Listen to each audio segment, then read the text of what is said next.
Bonjour, je m'appelle Stéphane Gillet, je suis historien, conférencier en histoire de l'art et docteur en philosophie.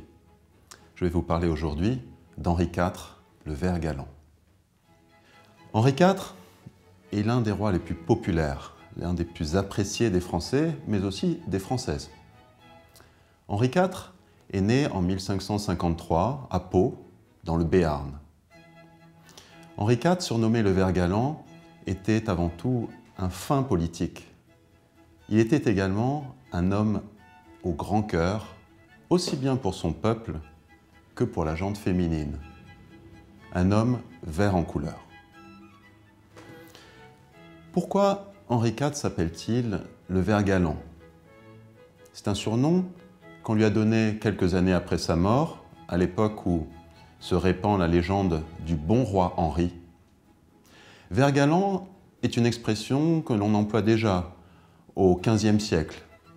Les verts galants sont les bandits qui vivent dans la forêt, qui vivent au vert. Et puis, au XVIe siècle, l'expression évolue. Un galant est une personne audacieuse, entreprenante. Au XVIIe siècle, l'expression devient sentimentale. Un vert galant est une personne entreprenante en amour, mais qui est également verte, c'est-à-dire, par analogie à la nature, à la sève, à la vigueur des plantes, eh bien, c'est une personne âgée qui veut courir les conquêtes féminines. Alors, Henri IV est en effet un grand collectionneur, un grand amateur de femmes. À la différence de beaucoup d'autres, lui s'attachait à ses conquêtes. On lui compte plus d'une trentaine de relations féminines historiques, ça veut dire que la réalité va bien au-delà. Il faut évoquer des personnes connues comme Françoise de Montmorency, comme Charlotte de Montmorency, sa sœur, comme Diane d'Artois, ou encore évidemment Gabrielle d'Estrées, sans compter les relations officielle de la cour. Il ne faudrait pas oublier non plus la fameuse Fleurette. Fleurette est le prénom de la fille du jardinier du château dans lequel il séjourne étant jeune. C'est son premier amour. Fière, ravie, Fleurette d'amour lui donna sa vie, mais le prince d'Albret ne lui donna qu'un jour. C'est ainsi que les chroniqueurs racontent cette histoire avec Fleurette, d'où l'expression française qui est restée « compter Fleurette ».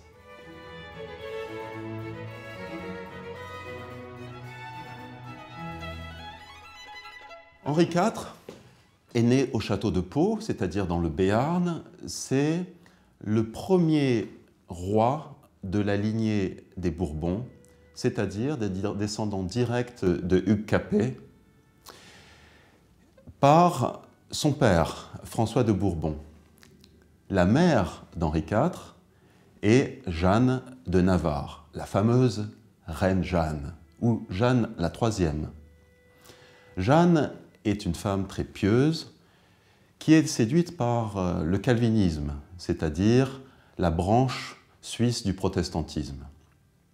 Elle veut pour son fils, Henri, une éducation pieuse également, mais ce qui importe davantage au grand-père d'Henri, c'est une descendance, ce qui permet à celui-ci, lorsque Henri naît, de faire un marché avec Jeanne en lui disant « Vous nous donnez un roi, mais ce roi est à nous. » En effet, c'est le roi de Navarre, le futur roi de Navarre. Le grand-père d'Henri est tellement content qu'il baptise à la façon béarnaise, c'est-à-dire qu'il va lui frotter les lèvres à l'ail et lui faire respirer du bon vin. Lorsque l'on connaît l'histoire d'Henri IV, son goût prononcé pour les produits du terroir, pour les bons vins, bonne cuisine et bon vin sont le paradis sur terre, d'après lui. Et lorsque l'on connaît aussi sa réputation de puanteur, c'est une malodeur, comme on disait à l'époque, qui effrayé certaines demoiselles, mais il avait un tel charme que ça compensait évidemment cet aspect repoussant. Toutes les femmes qu'il a rencontrées disaient qu'il sentait l'ail. Alors, était-ce une prémonition de lui frotter les lèvres à l'ail à la naissance? Toujours est-il que cette habitude va être ancrée et tous les descendants des familles de France vont être baptisés à cette mode de l'ail et du vin, une prémonition gastronomique jusqu'au dernier des Bourbons. Henri IV, comme le veut son grand-père, va être élevé au contact du peuple. Pour une naissance royale, il fallait un berceau royal. Le grand-père d'Henri, également lui-même Henri de Navarre, lui offre une carapace de tortue qui va lui servir de berceau et qui est encore exposée au château de Pau. Et puis, le grand-père d'Henri, le futur roi de Navarre, encore prince d'Albret, va décider qu'il faut parler les dialectes de son peuple, c'est-à-dire le béarnais. Il joue avec les enfants de son âge, les paysans, ce qui lui vaudra le sobriquet plus tard, le sobriquet dénigrant de Catherine de Médicis. Il se fera appeler le paysan des Pyrénées. Ce qui ne choquait pas Henri le moins du monde. Alors Henri suit une éducation évidemment dans la lignée de sa mère devenue protestante, mais également avec les velléités de son père de l'initier à la foi catholique. Henri est tiraillé par ces deux religions, il va en changer plusieurs fois tout au cours de sa vie. Lorsque Charles IX accède au trône de France, le père du futur Henri IV décide de l'emmener à la cour. Durant quelques années, Henri va apprendre à connaître ses cousins germains, ceux de son âge, qui vont être tous successivement rois de France. Charles IX, François d'Anjou, et puis également le futur Henri III.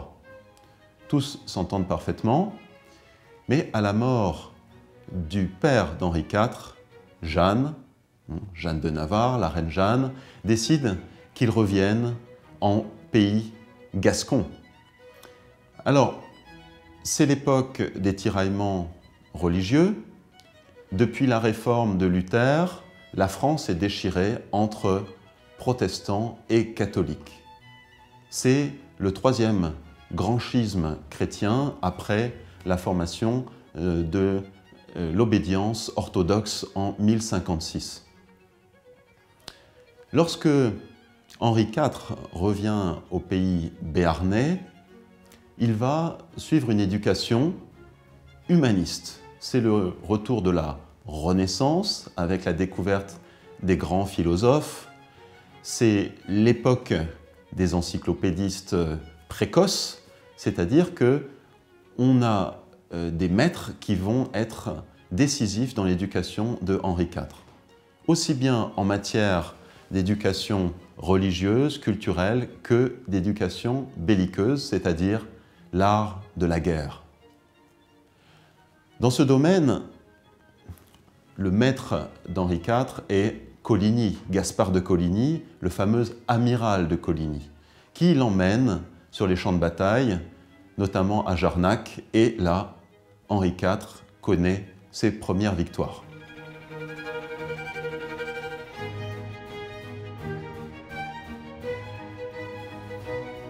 Il est temps de marier Henri IV. La couronne de France conçoit pour lui un mariage hautement politique qui consisterait par une union d'Henri protestant avec une héritière catholique, d'unir les deux confessions rivales. Il s'agit d'une des filles de Catherine de Médicis, la fameuse reine Margot, Marguerite de Valois. Le mariage a lieu, curieusement, non pas dans l'église, parce que Henri n'est pas catholique, mais sur le parvis de la plus grande cathédrale de l'époque, qui est la cathédrale Notre-Dame de Paris. C'était une coutume à l'époque de se marier en dehors de l'église. Ce mariage est vu par certains comme une habile manipulation. En effet, il y a une manipulatrice derrière tout cela, c'est Catherine de Médicis. Une femme pour laquelle la raison d'État, mais aussi les intrigues personnelles, sont capables de prendre le dessus sur les liens familiaux.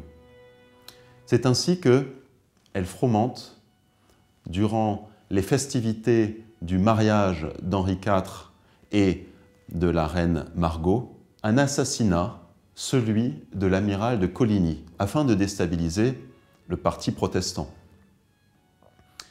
L'amiral de Coligny est simplement blessé. Mais, avec l'arrivée dans Paris de renforts de protestants, ces fameux huguenots, les futurs parpaillots, armés, comme il était de coutume, le peuple parisien s'inquiète. Le peuple parisien pense que les huguenots risquent de prendre le pouvoir. Et la fameuse nuit de la Saint-Barthélemy est organisée une sombre conspiration dans Paris. Une délégation se rend à l'hôtel de l'amiral de Coligny pour le transpercer et le défenestrer. Lorsque l'amiral, le corps de l'amiral défunt atterrit au sol, retentissent les carillons de l'église de Saint-Germain-l'Auxerrois. Lorsque retentissent les carillons de l'église Saint-Germain de l'Auxerrois, on peut dire que les lions sont lâchés. Les soldats du Louvre vont se ruer sur toutes les habitations qui ont été marquées d'une croix blanche, c'est-à-dire où logent les fameux huguenots. Durant la nuit a lieu un massacre sans nom où sont éliminés, sans distinction, hommes, femmes, enfants.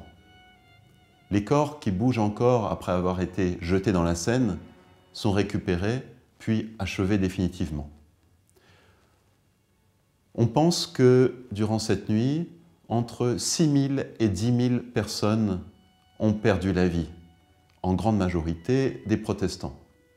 Alors, Henri de Navarre a la vie sauve. Il s'en est fallu de peu. Il a réussi à se réfugier dans la chambre de Charles IX. C'est un événement que l'on peut comprendre puisque il était essentiel que Henri reste en vie. Henri est très intelligent, il comprend que sa peau est en danger, il va essayer de tout faire pour sauver sa vie. Et il va adopter un comportement parfaitement hypocrite. Il va être prisonnier, retenu à la cour, comme garant de cette parité protestant-catholique. Et quand il est à la cour, il va jouer une véritable comédie. Il va essayer de bien se faire voir auprès de Catherine de Médicis, il va devenir l'ami personnel du roi Charles IX, il va jouer l'idiot en quelque sorte. Ce qui fait qu'on ne soupçonne pas qu'il cherche à s'enfuir. Et il va profiter de cette confiance que lui accordent les régents pour être invité à une partie de chasse. Le parti huguenot l'apprend et durant cette partie de chasse, Henri réussit à s'enfuir à cheval. Pour chasser, il rejoint les bords de la Seine où l'attend une barque. Il réussit à traverser sous le feu des mousquetons et rejoignait l'autre rive et ainsi rejoignait le sud-est de la France et le Béarn. Alors lorsqu'il arrive dans le Béarn, les mouvements pro-protestants ont gagné en vigueur. Il y a notamment son cousin, le fameux Condé, qui a l'ascendant sur ces velléités protestantes au trône. C'est un meneur radical. Henri IV ne veut pas jouer le jeu de son cousin le Condé. Il ne veut pas que la France baigne dans le sang. Le massacre de la Saint-Barthélemy était suffisant. C'était un massacre de trop. Et durant toute sa conquête et ses conquêtes militaires, que ce soit pour reconquérir les villes de France ou pour se battre contre les Espagnols, contre les Savoyards. Henri IV va mettre un point d'honneur à sauver les églises et à ce que le peuple de France ne pâtisse pas des invasions. Il interdit tout pillage, tout viol, tout massacre. Alors, sous l'influence de son cousin le prince de Condé, il est quand même obligé de suivre quelques batailles, il les suit modérément, mais il va préférer ne pas rejoindre Pau, qui est beaucoup trop dangereux pour lui. On estime qu'il a trahi d'une certaine façon déjà les protestants, et ça ne va pas être la dernière fois. Il préfère trouver refuge au château de Nérac, le fameux château de ses premiers amours avec Fleurette. Lorsque Henri IV, le futur, siège à la cour de Nérac, Catherine de Médicis vient le rejoindre, espérant resserrer les liens entre les deux religions, et emmène avec elle la fameuse reine Margot, qui était restée à Paris, qui n'avait pas pu s'enfuir avec Henri. Et durant cette période, va se développer une atmosphère très particulière dans cette région huguenote, c'est-à-dire que la reine Margot, Marguerite de Valois, va imposer un style de romantisme, de jeu, de cour et donc de courtoisie qui n'est pas du goût des protestants beaucoup plus sévères. Elle suit par là un idéal humaniste, un retour aux traditions amoureuses antiques, et à cette cour vont participer des personnages de grande renommée culturelle déjà à l'époque, tels que Montaigne, mais aussi des poètes tels que le protestant Agrippa d'Aubigné, qui va être un ami intime, qui va être un maître durant tout le restant de la vie de Henri. Un événement survient à cette époque. Le roi de France, Charles IX, décède. Alors il ne s'agit pas d'une mort brutale, c'est une mort absolument terrible. Il meurt empoisonné par sa mère. Ça n'est pas voulu par elle. Elle cherchait à empoisonner Henri en lui ayant proposé un livre empoisonné de cyanure. C'est malheureusement le fils de Catherine de Médicis, Charles IX, qui va feuilleter les pages. Il est obligé de mouiller son doigt pour tourner les pages et ça lui est fatal puisqu'il ingurgite du cyanure, ce qui le fait mourir à petit feu. Il va mourir dans d'atroces souffrances avec les pores de la peau qui saignent. Ça, on peut le voir dans les différents films qui ont été tournés sur Henri IV. Lorsque survient la mort de Charles IX, Henri va retourner à la cour.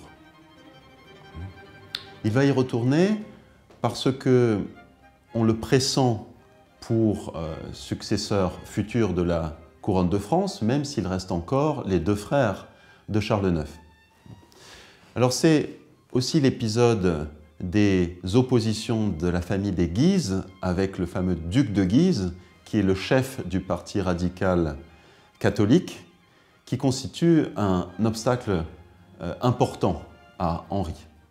Et à cette époque, trois événements vont survenir, trois événements importants.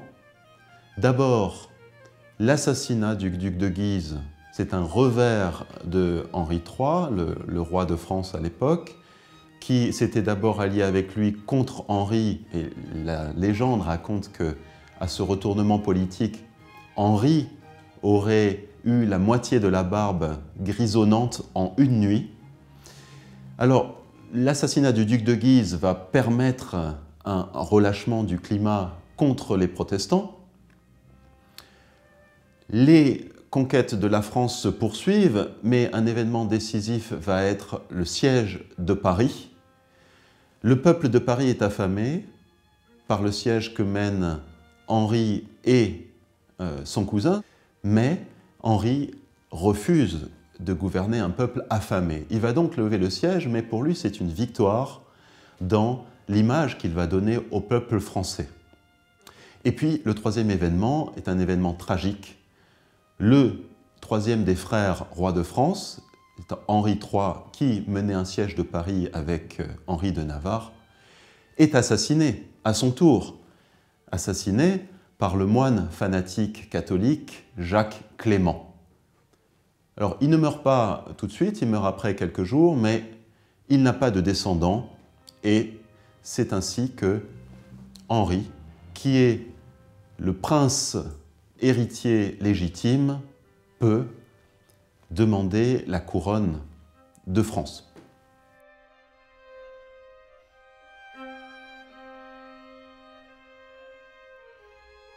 Non seulement il est roi de Navarre, mais il devient roi de France.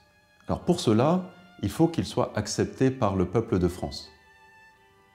Cela se fait en plusieurs étapes. Il faut reconquérir les villes importantes du royaume et sa réputation de clémence, sa réputation d'homme solide et humain est fort appréciée dans les villes fortes qui vont tomber une à une, non pas par les armes, mais par le ralliement à Henri IV.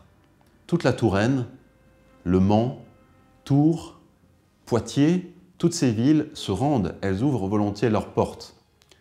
Et il faut aussi citer l'épisode de Ivry en 1590. C'est la fameuse bataille que remportent les troupes de Henri.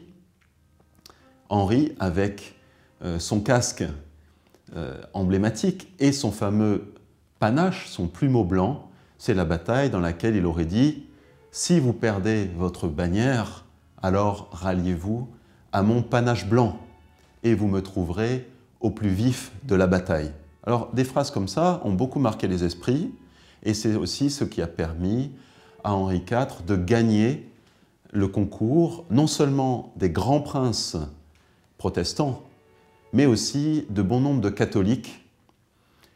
C'est à cette époque aussi qu'il rencontre le grand amour de sa vie, Gabrielle d'Estrées. Gabrielle d'Estrées est très connue par une toile de l'école de Fontainebleau où on la voit représentée nue, on ne lui voit que le buste, à côté de sa sœur.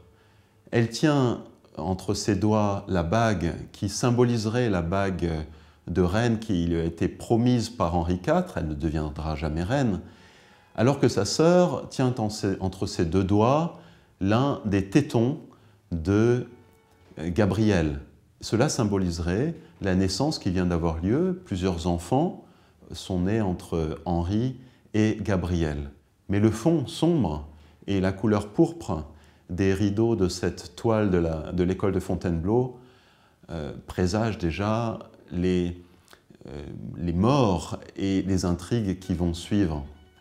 Alors en effet, Gabrielle compte beaucoup pour Henri. C'est une conseillère, c'est une confidente, et c'est elle qui va avoir l'intelligence de pousser Henri à adopter la religion qui va lui permettre d'unir son peuple et surtout de conquérir le cœur des Parisiens, de conquérir leur foi. Pour rentrer dans Paris, eh bien, il faut bien se soumettre, parce que Paris vaut bien une messe, sans doute. Cette phrase n'est pas d'Henri IV, mais il aurait pu la prononcer. Toujours est-il que Henri IV accepte d'être converti. Cela va se faire à Chartres. Henri IV est l'un des 3 rois non sacrés ni à Saint-Denis ni à Paris. En effet, Paris est occupé par la Ligue, les successeurs du duc de Guise, et par les pro-catholiques. Lorsque Henri est sacré, eh bien, il peut rentrer dans Paris, le peuple l'acclame, mais en serrant les dents quand même, parce qu'on se demande ce qu'on va bien pouvoir faire avec un souverain parjure. Henri IV a parjuré plusieurs fois ces différentes religions. En 1598, Henri IV fait un pas décisif dans le rapprochement des religions avec le fameux édit de Nantes. Alors, cet édit de Nantes, c'est un écrit qui va permettre une plus grande tolérance pour les protestants. Alors cet édit de Nantes, il n'est pas tout de suite est globalement accepté, il n'est pas respecté. Il va falloir plusieurs années et des années de paix. Cette paix va arriver. Cette paix va être marquée par un événement inattendu, la mort de Gabriel d'Estrées, qui a certainement été empoisonné par des légats du pape. En effet, le pape Clément VIII cherchait un rapprochement du roi de France avec les forces italiennes, la Toscane, avec Rome, en mariant la petite nièce de Catherine de Médicis, qui s'appelle Marie de Médicis, avec Henri. Ce mariage n'était pas possible tant que Gabriel d'Estrées était en vie. Un an après son deuil, Henri accepte une autre femme. Il accepte Marie de Médicis et cette période met fin véritablement à près de 2 décennies de guerre civile en France sans relâche. Alors cette période est une période extrêmement faste pour la France. En effet, la fin des guerres autorise les grands travaux. Cette période faste du mariage avec Marie de Médicis est une période de reconstruction pour la France. Une période extrêmement prospère pour les greniers à blé que sont le nord de la France, la Picardie, qui avait été à feu et à sang pendant des décennies. C'est la période où Henri IV va approcher de sa promesse que chaque paysanne ait le dimanche sa poule au pot. Henri IV est un roi visionnaire. Henri IV voit les choses en grand pour l'urbanisme de la France, mais aussi pour les réseaux routiers. C'est la période où sont construits beaucoup de routes en dur, ce qu'on n'avait pas vu depuis l'Empire romain. C'est l'époque où l'on construit la Grande Galerie du Louvre, qui va permettre de rejoindre le Louvre aux Tuileries. C'est également la période des constructions emblématiques encore aujourd'hui pour Paris, en particulier le Pont-Neuf, qui avait été commencé sous son prédécesseur, le Pont-Neuf qui n'est pas le pont le plus neuf, qui n'est pas non plus le 9e de Paris, mais qui à l'époque est le plus récent. Et sur ce Pont-Neuf se trouve justement la fameuse statue équestre du ver galant. Le jardin au pied du Pont-Neuf est baptisé, après avoir été l'île aux Juifs, il est baptisé le jardin du ver galant, un des jardins les plus romantiques aujourd'hui, endroit prémonitoire. C'est également à 2 pas de là, et non 2 encablures, qu'est créée la fameuse place Dauphine, et le plan d'urbanisme continue dans Paris avec le Marais, qui est maintenant loin d'être un marais, qui a été parfaitement asséché et sarté, comme on disait, depuis les Templiers. C'est l'époque de la construction de la place royale, qui s'appelle, depuis la Révolution française, la place des Vosges. Et beaucoup d'autres travaux, notamment la manufacture des Gobelins. C'est aussi la période où l'on replante et l'on plante des milliers de mûriers dans les Cévennes huguenotes, ce qui va faire la fortune de Lyon plus tard, avec les canuts lyonnais, c'est-à-dire les ouvriers de la soie. C'est également la construction du canal de Bréart, ce fameux canal qui permet le commerce par voie fluviale entre la Seine et la Loire, un canal qui a perdu son importance aujourd'hui. Et puis, Henri IV voit large avec la conquête des Amériques. L'Amérique du Sud avec la conquête du Brésil par Rio de Janeiro, qui va connaître un point d'arrêt à cause des Portugais qui remportent les combats, mais aussi une conquête de l'Amérique du Nord qui s'opère par la fameuse Gaspésie. En effet, Henri IV accorde le monopole de la fourrure à la ville de Tadoussac, puis après un ralentissement de la colonisation de l'Amérique du Nord, Henri IV délègue plusieurs explorateurs, et notamment Samuel de Champlain, pour occuper ce qu'on appelle aujourd'hui la province de Québec, et puis ensuite le fameux Saint-Laurent, et ainsi de suite, jusqu'à plus tard, sous le petit-fils d'Henri IV, c'est-à-dire Louis XIV, le fameux fleuve Louis, qui va donner son nom à la Louisiane. Et c'est le fleuve qu'on appelle le Mississippi aujourd'hui. Pendant plusieurs années, le royaume est prospère. La reine Marie de Médicis a tenu promesse puisqu'elle a donné à Henri IV ce qu'on attendait d'elle, c'est-à-dire des héritiers. En 1610, alors que le royaume a retrouvé son prestige international, son niveau économique perdu depuis des décennies, il est temps, dit Sully, le grand conseiller d'Henri IV à cette époque, de penser à introniser la reine. C'est ce qui a lieu avec beaucoup de fastes. Et c'est un événement également prémonitoire puisque le lendemain a lieu l'événement qui marque la fin du règne de Henri IV, l'assassinat du roi. Cet assassinat a lieu alors que le carrosse du roi est bloqué rue de la Ferronnerie, c'est-à-dire juste derrière les halles actuelles et de l'époque déjà, par un fanatique, François Ravaillac. François Ravaillac lui plante un pieu dans le cœur. On pense à l'époque, d'après le procès-verbal de la séance de torture notamment, qu'il s'agit d'un acte isolé d'un fanatique. Les recherches historiques récentes prouveraient qu'il s'agit plutôt d'un complot. Alors qui était derrière ce complot? Probablement la reine Marie de Médicis elle-même, avec d'autres intrigants italiens et du parti pro-catholique. C'est ainsi la mort du roi le plus apprécié des Français.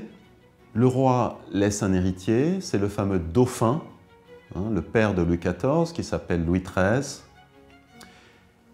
Le sacre de Marie de Médicis, la veille, était particulièrement bien placé puisqu'il permet au dauphin de déléguer la régence à sa mère.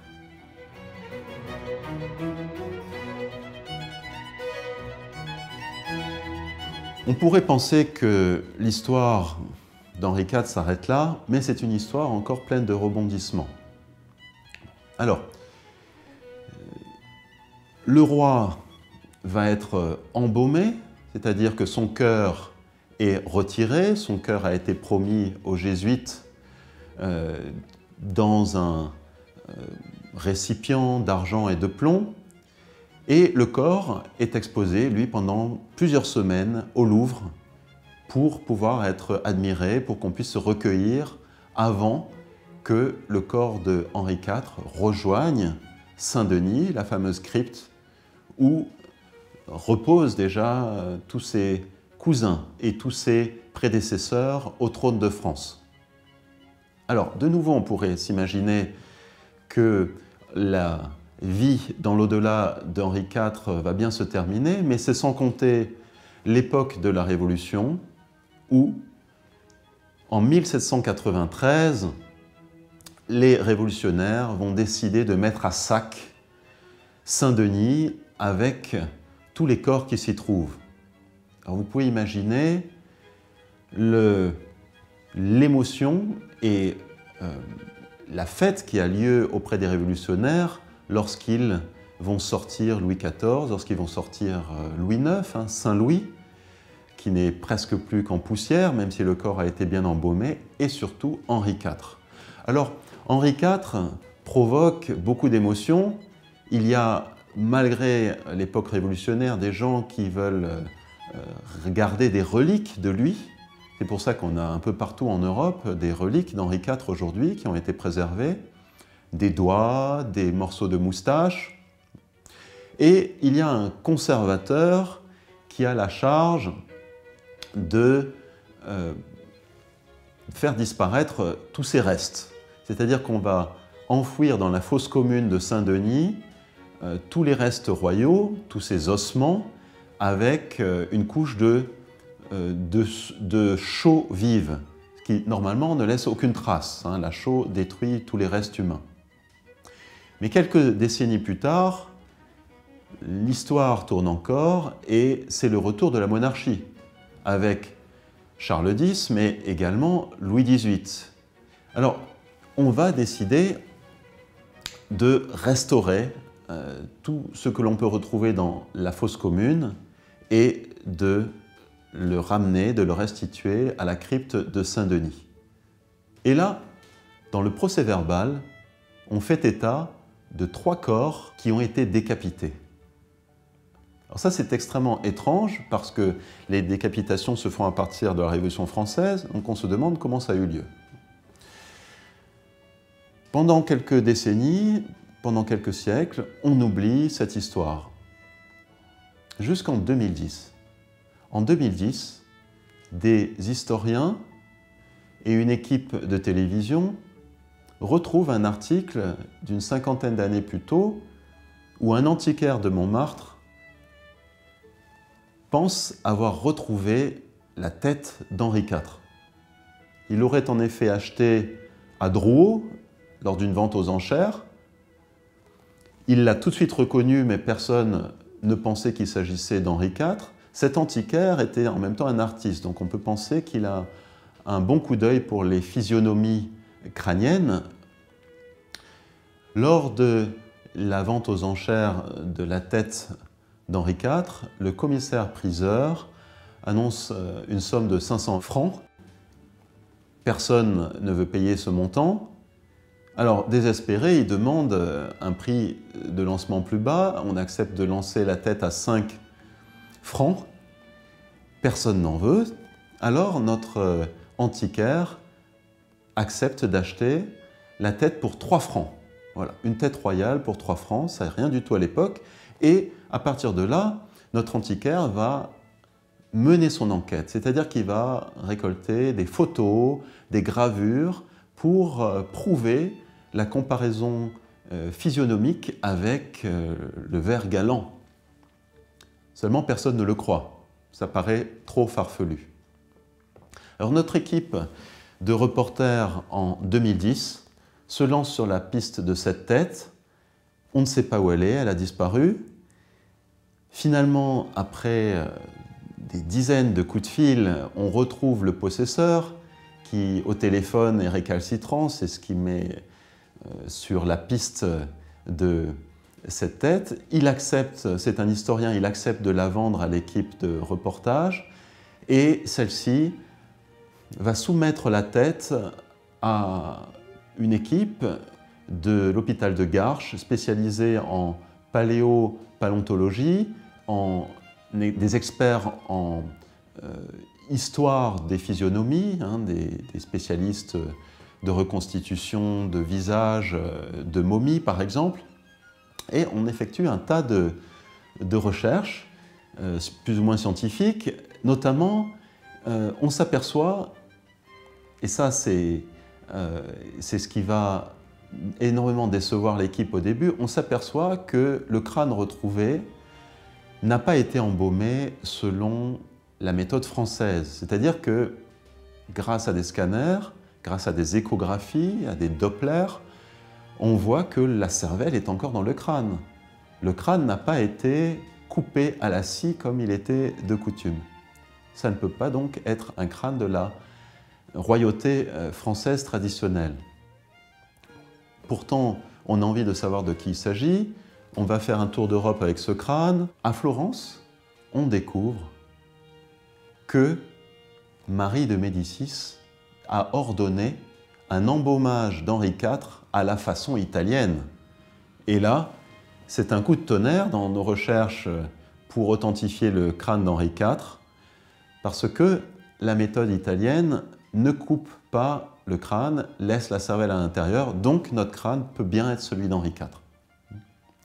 Alors un autre détail troublant sur le crâne retrouvé, c'est un crâne momifié, donc il a beaucoup de chair, et on s'aperçoit que le crâne a un trou à l'oreille. Or, il n'y a aucun tableau qui montre Henri porter des boucles d'oreilles.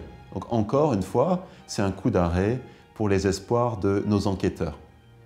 Jusqu'au jour où la directrice du musée Condé de Chantilly trouve une estampe montrant Henri IV portant une boucle d'oreille.